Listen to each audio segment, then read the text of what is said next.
त्या पदाची जी गरिमा आहे ती तर मी त्याचं भान ठेवून काम करणार आहे, परंतु ते पद मी माझ्या डोक्यात जाऊन देणार नाही. रवींद्र दंगेकरांची तुम्ही भेट घेणार आहात का? हो, नक्की. मला जिथे ज्यावेळेस शक्य होईल तेव्हा मी त्यांची नक्की भेट घेईन. आमदार झालो आहे जेव्हा मला जाणवलं, तेव्हा माझ्या आईची आणि गेलेल्या वडिलांची आठवण आली. रस्त्यावरचे व्यवसायसुद्धा गेले. नवरात्रामध्ये हार विकणे, शालेय जीवनामध्ये फटाके विकणे. माझ्या सोबत आहेत आमदार हेमंत नारायण रासने. सर्वप्रथम तुमचं अभिनंदन. आणि सुरुवातीलाच माझा पहिला प्रश्न आहे आणि तुम्हाला एक सुरुवातीला सांगतो, आज मनमोकळेपणाने तुमच्याशी बोलायचं आहे. काय वाटतं, पराभूत झालेले उमेदवार हेमंत रासने, नगरसेवक राहिलेले हेमंत रासने आणि आता आमदार हेमंत रासने अशी बाहेर तुमच्या पाठी लागलेली आहे. कसं वाटतं आता आमदार झाल्यावर? आज मला आपण सगळ्या आपल्या माध्यमातून मी सर्व नागरिकांचे मनापासून धन्यवाद देतो की त्यांनी आज मला आमदार म्हणून काम करण्याची संधी दिली. आजपर्यंत गेली 30-35 वर्ष सार्वत्रिक जीवनामध्ये काम करत असताना राजकीय, सामाजिक, आर्थिक, धार्मिक अशा सगळ्या क्षेत्रात काम करण्याची मला संधी मिळाली. त्या सर्व क्षेत्रामध्ये काम करत असताना जी जी जबाबदारी मला मिळाली, मी ते अधिकार म्हणून कधीच वागलो नाही. ती जबाबदारी म्हणून स्वीकारली आणि त्या जबाबदारीला जी जबाबदारी मिळाली त्या जबाबदारीला न्याय देण्याचा प्रयत्न मी केला. आजही कसबा विधानसभेच्या इतिहासामधील सर्वाधिक मतं मिळवून मला लोकांनी त्या ठिकाणी विधान भवनामध्ये पाठवलेलं आहे. त्यांच्या ऋणात मी कायम राहणार आहे. आणि आज आपल्या माध्यमातून सांगतो, मी आजसुद्धा दुसऱ्या दिवसापासून सकाळी 7 वाजल्यापासून माझा दिवस चालू केलेला आहे. सर्व नागरिकांशी संपर्क करतो आहे, समस्या समजून घेतो आहे, समस्या सोडवण्याचा प्रयत्न करतो आहे. आणि ह्या कसब्याकरता काही स्वप्न मी बघितलेली आहेत. हा कसबा हा ऐतिहासिक कसबा आहे. छत्रपती शिवाजी महाराजांनी सोन्याचा नांगर फिरवून या ठिकाणची वसाहत निर्माण केली. बाजीराव पेशव्यांनी आटकेपार झेंडा नेला. महात्मा ज्योतिबा फुले, सावित्रीबाई फुले यांनी या स्त्री शिक्षणाची मुहूर्तमेढ ह्याच ठिकाणी रोवली. लोकमान्यांनी स्वातंत्र्याचा संदेश इथूनच दिला. लहुजी वस्तादांची तालीमसुद्धा, ज्या आद्य आपल्या क्रांतिकारकांचे गुरु म्हणून ज्यांना आपण ओळखतो, ते लहुजी वस्ताद साळव्यांची तालीमसुद्धा याच मतदारसंघामध्ये आहे. अशी ऐतिहासिक पूर्ण ऐतिहासिक पार्श्वभूमी असणारा, संपूर्ण देशाला दिशा देणारा हा मतदारसंघ, हा नुसता मतदारसंघ नसून हे पावित्र्य असणारं एक ठिकाण आहे. आणि ह्या ठिकाणचं नेतृत्व करण्याची संधी ज्या नागरिकांना मला दिली त्या नागरिकांचा मी शतशः ऋणी आहे. आणि आपल्या माध्यमातून ह्या मतदारसंघामध्ये मी कचरामुक्त कसबा, ट्रॅफिकमुक्त कसबा, जुन्या वाड्यांचा प्रश्न सुटलेला कसबा, SRA मुक्त कसबा, शनिवारवाड्याच्या भोवती असणारे निर्बंध उठलेला कसबा असा करण्याचा माझा मानस आहे. ह्या कचरामुक्त आणि ट्रॅफिकमुक्तमध्ये आपल्या माध्यमातून मी ह्या कसबा मतदारसंघातील सर्व नागरिकांना आव्हान करू इच्छितो की ही आपल्याला लोकचळवळ करावी लागेल. मी एकट्याने ठरवून काही होणार नाही. आपणच मतं देऊन मला आमदार केलं. आपल्याच प्रयत्नातनं मग मी आमदार झालो आहे. आपल्या सगळ्यांच्या सहकार्यातनं मला हा कसबा कचरामुक्त करायचा आहे, हा कसबा ट्रॅफिकमुक्त करायचा आहे. आणि या राज्यातीलच नव्हे तर देशातील एक आदर्श विधानसभा मतदारसंघ आपण सगळे मिळून करूया, असं मी आपल्या माध्यमातून आवाहन करतो. आधीचे हेमंत रासने आणि आत्ताचे आमदार हेमंत रासने लोकांमध्ये वावरत असताना किंवा लोक तुमच्याशी पहिले जे भेटत होते, कुठंतरी अवघडल्यासारखं वाटतंय का पुढं आमदार लागल्यावर? नाही, स्वाभाविक त्या पदाचं ओझं मी काही घेतलेलं नाही. आणि त्या पदाचा जो हे असतो म्हणजे एक त्याच्यामध्ये असलेली त्या पदाची जी गरिमा आहे ती तर मी त्याचं भान ठेवून काम करणार आहे, परंतु ते पद मी माझ्या डोक्यात जाऊन देणार नाही. कायम ज्या सर्वसामान्य जनतेशी संपर्क ठेवून, कनेक्ट ठेवून जी ह्या समस्या लोकांच्या सोडवता येतील त्याचा मी जास्तीत जास्त प्रयत्न करणार आहे. विधिमंडळात ह्या मतदारसंघाचे प्रश्न किंवा राज्याच्या प्रगतीच्या दृष्टिकोनातून जे मला योगदान देता येईल ते योगदान देण्याचा मी नक्की प्रयत्न करणार आहे. आणि सर्वसामान्य जनतेला ज्यांनी माझ्यावर विश्वास दाखवला त्यांना आणि ज्यांनी मतं मला दिली नाही दिली तरी त्या सर्वांच्याच प्रीती मी लोकप्रतिनिधी म्हणून काम करणार आहे आणि सर्वांना अभिमान वाटावा असं या मतदारसंघाचा आमदार म्हणून मी काम करेन. पोटनिवडणुकीमध्ये पराभव झाल्यानंतर अनेक वृत्तपत्र असतील किंवा विरोधक असतील यांनी अनेकदा तुम्हाला हिणवलं, अनेकदा तुमच्यावर टीका केली.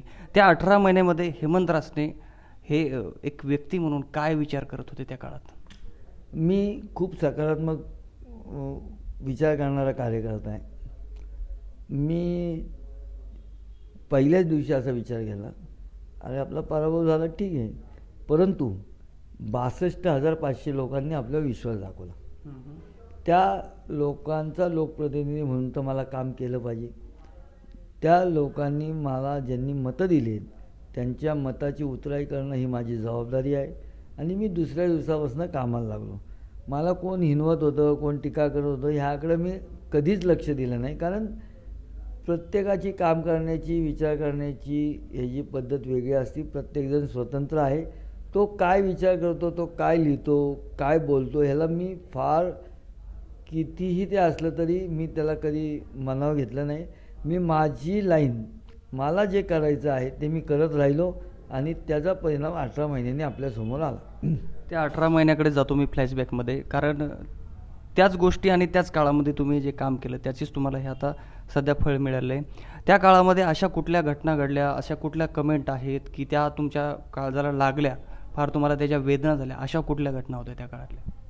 नाही, मी खरंच सांगतो, मी तेच पुन्हा पुन्हा सांगतो की मला कोणी टीका केली, टिप्पणी केली, माझ्याशी कोण काय बोललो, कोणी काय प्रतिक्रिया दिली ह्याला मी महत्त्व देत नाही. कारण मी जे काम करत होतो, मला 18 महिन्यापूर्वीसुद्धा पक्ष नेतृत्वाने माझ्यावर जो विश्वास दाखवला तो त्या ठिकाणी 4 इच्छुकांमध्ये त्यांच्या दृष्टिकोनातून आणि सर्वेतनंसुद्धा मी थोडासा पुढं होतो. त्यामुळेच मला पक्ष नेतृत्व आमचे देवेंद्रजी फडणवीस साहेब असतील, दादा असतील, बावनकुळे साहेब असतील, यांनी त्यावेळेससुद्धा मला की हा करू शकतो असा विश्वास त्यांना होता. त्यामुळे त्यांनी मला पक्षांनी संधी दिली. आणि आजसुद्धा संधी देताना मी जे 18 महिने त्याच्यानंतरसुद्धा जे काम केलं त्याच्यावर त्यांना विश्वास आला की नाही, हेमंत हा मतदारसंघ जिंकू शकतो. त्यामुळं आमचे देवेंद्रजी असतील, बावनकुळे साहेब असतील, चंद्रकांत दादा असतील, मुरण्यांना मोहोळ असतील, गडकरी साहेब असतील आणि यांनी आमच्यावरचे नेतृत्व मोदी, शहा, नड्डा साहेब यांना विश्वास दिला की हेमंत हा मतदारसंघ नक्की जिंकू शकतो. आणि त्यांनी मला पुन्हा संधी दिली आणि त्यांनी जी जबाबदारी, जो विश्वास माझ्यावर टाकला त्या विश्वासाला पात्र होण्याला मी पात्र होऊ शकलो याचा मला समाधान आणि अभिमान आहे. पक्षश्रेष्ठींनी तुम्हाला काही फोन करून काही सूचना केल्या होत्या का स्पेशल, म्हणजे तिकीट द्यायच्या आधी वगैरे काय? नाही, असं काही नाही केलं. त्यांना माहिती मी काम करत होतो. त्यांनी चांगलं काम कर, जिंकून ये हे सांगितलं होतं आणि त्यांनी सांगितलेल्या पद्धतीने मी जिंकून आलो. आता तुमचे पुढचे जे उमेदवार होते, रवींद्र धंगेकर हे जे काही पुढचे उमेदवार होते, त्यांचा पराभव झालेला आहे. पराभव झाल्यानंतर त्यांच्याशी काही तुमचं बोलणं झालं का? काही त्यांना तुम्ही फोन वगैरे करून काही बोलणं झालं की तुमच्यात? नाही, माझं बोलणं नाही झालं, परंतु जेव्हा केव्हा भेट होईल तेव्हा मी त्यांच्याशी नक्की बोलेन. कारण एक पुण्याची एक संस्कृती आहे, कारण खेळीमेळीमध्ये राजकारण होतं आणि एकमेकांशी गप्पा मारतात. तर हे मग रवींद्र धंगेकरांची तुम्ही भेट घेणार आहात का? हो, नक्की. मला जिथे ज्यावेळेस शक्य होईल तेव्हा मी त्यांची नक्की भेट घेईन. तुम्हाला विजय झाल्यानंतर पहिलं काय आठवलं, कुणाची आठवण आली आणि काय होता त्यावेळेसचा क्षण? मी विजयी झाल्यानंतर आज मी आमदार झालो हे जेव्हा मला जाणवलं तेव्हा माझ्या आईची आणि गेलेल्या वडिलांची आठवण आली की त्यांनी खूप प्रतिकूल परिस्थितीमध्ये मला वाढवलं. खूप म्हणजे खूप प्रतिकूल परिस्थितीत की ज्याचा आपण विचार करू शकत नाही. मी 4x6 राहिलो. ज्या घरात लाईट व्यतिरिक्त म्हणजे जे लाईट असते त्याचं मीटरसुद्धा माझ्याकडे नव्हतं. फक्त एक बटन असायचं. 24व्या वर्षापर्यंत रेशनिंग कार्ड व्यतिरिक्त कुठलाही शासकीय दाखला माझ्याकडे नव्हता. अशा परिस्थितीत वाढलो. वयाच्या 18व्या वर्षी उदरनिर्वाह करता नोकरी करावी लागली. त्याच्या आधी रस्त्यावरचे व्यवसायसुद्धा गेले. नवरात्रामध्ये हार विकणे, शालेय जीवनामध्ये फटाके विकणे, त्या टाटाच्या ह्याच्यातून ते साबण वगैरे ते दिवाळीचं साहित्य असतं ते एक वर्ष केलं. असं सातत्याने शालेय जीवनापासनं उदरनिर्वाह करता काही नाही करणं हे गरज होती, ते केलं. आणि अशा सामान्य कुटुंबात, सामान्य स्थितीत, सामान्य जातीत जन्माला येऊनसुद्धा आज भारतीय जनता पार्टीने मला एवढी संधी दिली. त्या पक्षाच्या त्या ऋणात मी राहणं कायम पसंत करेलच, पण ज्या आईवडिलांनी मला घडवलं, प्रामाणिकपणा शिकवला आणि आज त्या सर्वोच्च बिंदू आज माझ्या आयुष्यातला आला असं मला वाटतं. मला असं वाटलं होतं का शालेय जीवनामध्ये की आपण पुढे आमदार होणार आहोत, किंवा काय स्वप्न होते? आणि त्याला जोडून दुसरा प्रश्न की आई वडिलांना तुमच्या काय वाटायचं की हेमंत रासने यांनी काय झालं पाहिजेत, काय नोकरी केली पाहिजेत, किंवा काय वेगळं? नाही, मुळात ज्यावेळेस मी शालेय जीवनात किंवा आपल्याला ज्यावेळेस कळायला लागतं त्यावेळेस माझं स्वप्न एवढंच होतं. विद्यार्थी दशेत मी ज्युनियर कॉलेजला आलो तेव्हापासून मी परिवारात विद्यार्थी परिषदेचा कार्यकर्ता म्हणून कामाला सुरुवात केली. न कळत्या वयात गणेश मंडळाचा कार्यकर्ता होतो. परंतु त्या जेव्हा 12-15 वर्षाचा होतो तेव्हा एकच स्वप्न होतं की चांगल्या पद्धतीचं काम कार्यकर्ता म्हणून काम करायचं. आयुष्याचं ध्येय त्यावेळेस एक नोकरी मिळवणं, स्वतःच्या बहिणींची लग्न करणं. एक 6 बाय 6ची खोली होती. पहिलं स्वप्न तर फ्लॅट पण नव्हतं, 2 भाड्याच्या खोल्या असाव्या आणि एक चांगली नोकरी असावी आणि आपल्या दोन्ही बहिणींची लग्न करावी, आपलं लग्न करावं आणि गणपती बाप्पाचा आणि पक्षाचा एक कार्यकर्ता म्हणून काम करावं. एवढं स्वप्न बघायला कळल्यानंतरची पहिल्या उद्दिष्ट ही एवढीच होती. तुम्ही नेमके आता अनेकांना कुतूहल की हेमंत रासने मूळ कुठचे आहेत आणि त्यांचा परिवार कुठे आहे आणि कुठे सध्या राहतात? नाही, मी आत्ता सदाशिव पेठेत राहतो. माझ्या आयुष्यातली 6 छोटी छोटी घरं पुण्यातली बदलली.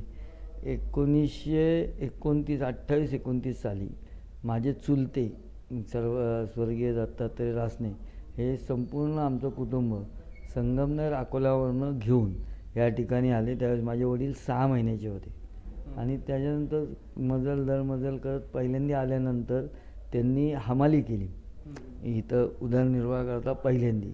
त्यानंतर एका छोट्या खोलीत 3 भाऊ 2 बहिणी असं त्यावेळेसचं खटलाचं कुटुंब राहत होतं. हळूहळू टप्प्याटप्प्याने मग भांड्याच्या दुकानात ते कामाला लागले. नंतर आमचे दुसरे चुलते लागले.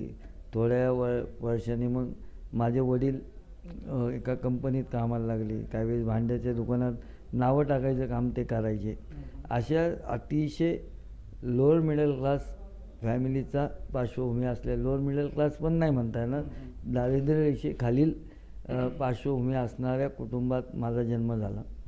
शिक्षण माझं नुमवी शाळेत झालं.